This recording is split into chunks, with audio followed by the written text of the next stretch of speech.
Bonjour, c'est Greg. Nous allons voir les notions basiques de HTML, un des langages pour afficher des pages sur Internet, et aussi les différents formats d'images pour votre site Internet. HTML, qui signifie Hypertext Markup Language, c'est un langage structurel, c'est-à-dire que c'est l'ossature d'un site Internet, et aussi un langage de conception, puisqu'il permet d'ajouter des images, des vidéos, du son, du texte et des animations sur des pages Internet. Il existe aussi des évolutions de HTML, donc le D comme dynamique par exemple.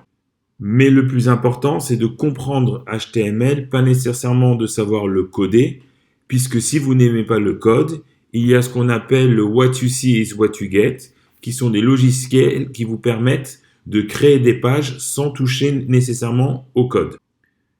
Dans la lignée donc des What you see is what you get, qui sont des programmes de conception de pages sans utiliser le code, je vous donne quelques exemples ci-dessous. Donc sur la gauche, vous avez Dreamweaver, FrontPage, Fireworks et toute la suite Adobe qui vous permettent de faire des pages sans coder.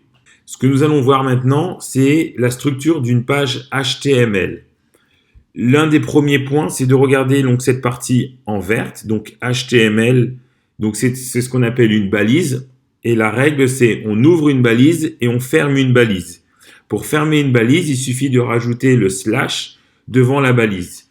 Par exemple, ici, vous avez donc HTML puis head, donc toute la partie du haut. Vous ouvrez une balise, vous fermez une balise. Puis après le head, là où en général on met les tags de tracking que nous allons voir par la suite, il y a une partie, donc le body, qui est là vraiment la partie où nous allons voir l'ensemble des informations sur le site internet. Donc on dit souvent, donc on ouvre une balise, le body, et on ferme une balise avec justement cette barre. Ici, donc sur le body, on peut écrire le texte, mettre des vidéos, du son, faire des animations, et aussi on peut mettre justement des H1 et des H2 qui vont permettre de structurer la page internet pour les moteurs de recherche.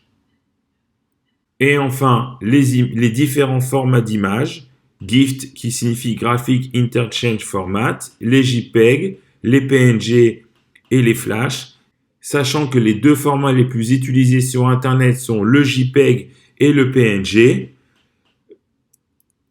Il est juste important de prendre en considération le poids de certaines images, car plus les images sont lourdes, plus la page Internet mettra du temps à charger, c'est-à-dire à afficher l'ensemble du contenu sur la page. Merci.